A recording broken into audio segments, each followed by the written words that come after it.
की पूर्व मुख्यमंत्री बहुजन समाज पार्टी की राष्ट्रीय अध्यक्षा के विषय में की गई अपमानजनक, असंवैधानिक, गैर जिम्मेदाराना की गई टिप्पणियों के विरोध में सम्मेलन कक्ष प्रथम तल प्रेस क्लब ऑफ इंडिया नई दिल्ली में आज दिनांक 27 फरवरी 2025 को दोपहर 3 बजे आयोजित की जा रही है। डॉक्टर उदित राज द्वारा बहन कुमारी मायावती जी के विषय में कथन किया गया कि मायावती ने समाज का गला घोटा है, अब मायावती का गला घोटने का समय आ गया है। महासंघ डॉक्टर उदित राज के इस बयान की घोर निंदा करता है तथा भारत के गृह मंत्री एवं उत्तर प्रदेश के मुख्यमंत्री से डॉक्टर उदित राज के विरुद्ध भारत के संविधान में प्रदत्त प्रावधानों के तहत कानूनी कार्रवाई की मांग करता है। डॉक्टर उदित राज द्वारा बहन मायावती जी के विषय में पिछले दिनों प्रेस वार्ता के माध्यम से की गई अपमानजनक, असंवैधानिक, गैर जिम्मेदाराना टिप्पणियों की घोर निंदा करता है, भर्त्सना करता है, जिसका बिंदुवार विवरण निम्न प्रकार है। अनुसूचित जाति जनजाति अत्याचार निवारण अधिनियम संविधान के अनुच्छेद 15 में स्पष्ट रूप से जाति के आधार पर भेदभाव को प्रतिबंधित करता है तथा अनुच्छेद 17 छुआछात को समाप्त करने तथा छुआछात करने वाले व्यक्ति के विरुद्ध सजा का प्रावधान सुनिश्चित करता है। इस विषय में कोई भी राज्य सरकार अनुसूचित जाति जनजाति अत्याचार निवारण अधिनियम में कोई बदलाव करने के लिए अधिकृत नहीं है, क्योंकि कानून बनाने का अधिकार केवल भारत की संसद को ही है। इसलिए डॉक्टर उदित राज जी का बहन मायावती जी पर लगाया गया आरोप तथ्यहीन और निराधार है। डॉक्टर उदित राज ने कहा कि सर्वोच्च न्यायालय के प्रमोशन में रिजर्वेशन के खिलाफ दिए गए निर्णय के अनुसार बहन जी की सरकार ने 1.5 लाख कर्मचारियों का डिमोशन किया, जो सरासर झूठ है, गलत है, बेबुनियाद है।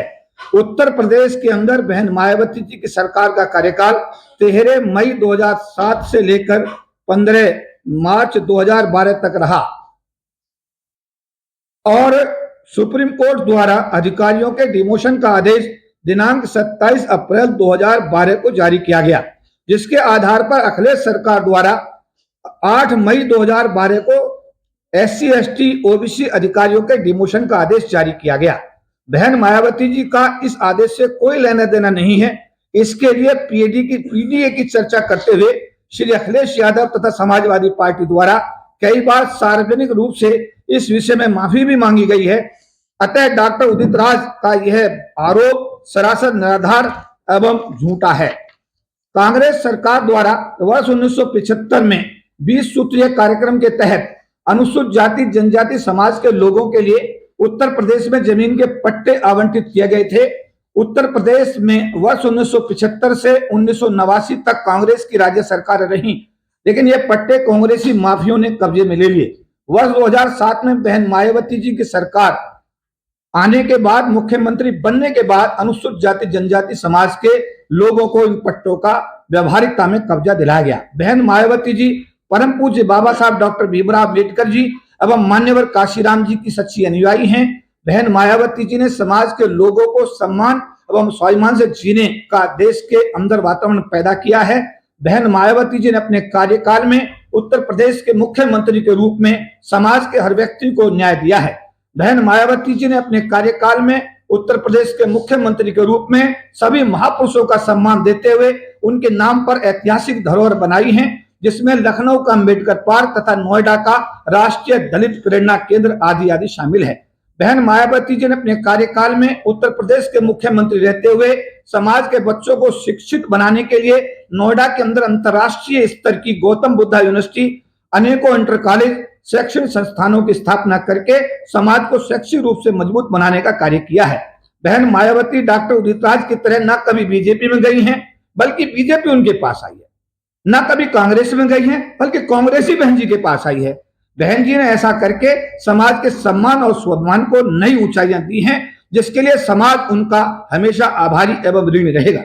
रामराज से उदित राज बनने की यह यात्रा अनेकों विरोधाभासों से और विचारों से भरी पड़ी है।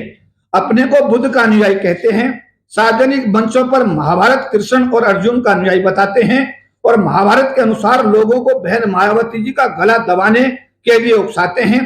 डॉक्टर उदित राज कभी बीजेपी में जाते हैं तो कभी कांग्रेस में जाते हैं, कभी इंडियन जस्टिस पार्टी बनाते हैं, कभी अंबेडकर भवन नई दिल्ली पर बौद्ध धर्म स्वीकार करने का नाटक करते हैं और उसके बाद मंदिर में जाकर हिंदू बनकर घंटी बजाते हैं, कभी हमारे महासंघ परिसंघ में आकर हमारे महासंघ परिसंघ के कर्मचारियों के संगठन में आ जाते हैं और कभी अपना नाम रामराज से उदित राज कर लेते हैं।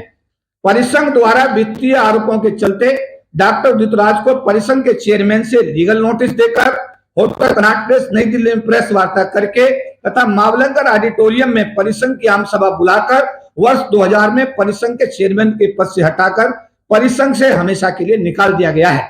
ऐसे व्यक्ति द्वारा हमारे समाज की महान नेता सुश्री मायावती जी पर दुर्भावनापूर्ण झूठे आरोप लगाकर उनकी छवि को डॉक्टर उदित राज द्वारा बदनाम करने की जो साजिश की गई है, उसकी महासंघ घोर निंदा और भर्त्सना करता है तथा कांग्रेस पार्टी से ऐसे व्यक्ति जिसका अपना कोई जनाधार ना हो, जिसकी मानसिक दशा इतनी कुंठित हो कि वह कुछ भी बोल रहा है, ऐसे व्यक्ति को तत्काल प्रभाव से कांग्रेस पार्टी से निष्कासित करने की महासंघ मांग करता है।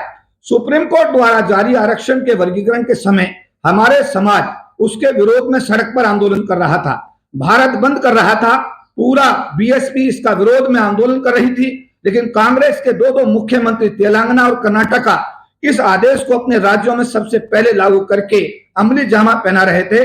डॉक्टर उदित राज को सलाह दी जाती है कि अगर गला ही किसी का घोटना वो जरूरी समझते हैं तो सबसे पहले अपनी कांग्रेस पार्टी के इन दोनों मुख्यमंत्री के विषय में अपनी मर्दानी दिखाकर समाज को एक मैसेज दें। हालांकि आरक्षण के वर्गीकरण के समय इस आंदोलन से डॉक्टर उदित राज बिल्कुल पूरी तरह गायब थे। परिसंघ के बैनर तले डॉक्टर ब्रह्मपाल तत्कालीन राष्ट्रीय प्रधान महासचिव के नेतृत्व में लाखों कर्मचारियों अधिकारियों द्वारा वर्ष 1997 में आरक्षण विरोधी आदेशों को वापस कराने हेतु देशव्यापी आंदोलन चलाया गया, जिसमें सभी भागों के राष्ट्रीय नेता अधिकारी एवं कर्मचारियों ने बढ़ चढ़कर हिस्सा लिया। भारत की सरकार को संविधान में 3 संशोधन 81, 82 और 85 करने पड़े, तब जाकर परिसंघ के आंदोलन के चलते हम लोग सब मिलकर के समाज के सहयोग से इस आरक्षण को बचाने में कामयाब रहे। इसके लिए डॉक्टर ब्रह्मपाल तत्कालीन प्रधान महासचिव, केपी चौधरी तत्कालीन राष्ट्रीय महासचिव, स्वर्गीय श्री सोमनाथ हंस तत्कालीन कार्यकारी अध्यक्ष, श्री अशोक कुमार कार्यकारी अध्यक्ष, इंजीनियर राजेंद्र प्रसाद, श्री कंवर सिंह तत्कालीन राष्ट्रीय महासचिव, सुभाष कानखेड़िया तत्कालीन राष्ट्रीय महासचिव, श्री मंगत राम तत्कालीन महासचिव, इंजीनियर डीसी कपिल तत्कालीन चेयरमैन तथा समाज के आम और खास दिन रात आंदोलनरत रहे। अनेकों पदाधिकारियों को जेल जाना पड़ा। 12 साल तक दिल्ली की 30,000 कोर्ट तथा पटियाला कोर्ट में मुकदमे झेलने पड़े, तब कहीं जाकर समाज को यह विजयश्री हासिल हुई। इन सभी मामलों में, सभी कानूनी मामलों में, सभी अदालती मामलों में उदित राज ऑब्लिक रामराज दूर दूर तक कहीं दिखाई नहीं दिए। जब ब्रह्मपाल और केपी चौधरी, सोमनाथ हंस अदालतों के चक्कर काट रहे थे, उस समय डॉक्टर उदित राज अदालतों से कहीं दूर दूर तक अदालतों में दिखाई नहीं दिए। रायबरेली में कांग्रेस के वरिष्ठ नेता श्री राहुल गांधी ने बयान दिया कि अगर मायावती जी हमारे साथ गठबंधन में होती तो बीजेपी की सरकार नहीं बनती। क्या ये राहुल गांधी जी का बयान डॉक्टर उदित राज के बयान का समर्थन करता है? साथ साथ समाज कांग्रेस से पूछता है कि जब बीएसपी ने मध्य प्रदेश सरकार, राजस्थान सरकार और महाराष्ट्र सरकार को अपने विधायकों का समर्थन देके इन राज्यों में कांग्रेस की सरकार बनाई, तो कांग्रेस द्वारा बीएसपी के विधायकों को तोड़कर कांग्रेस में मिलाने का षड्यंत्र क्यों किया गया?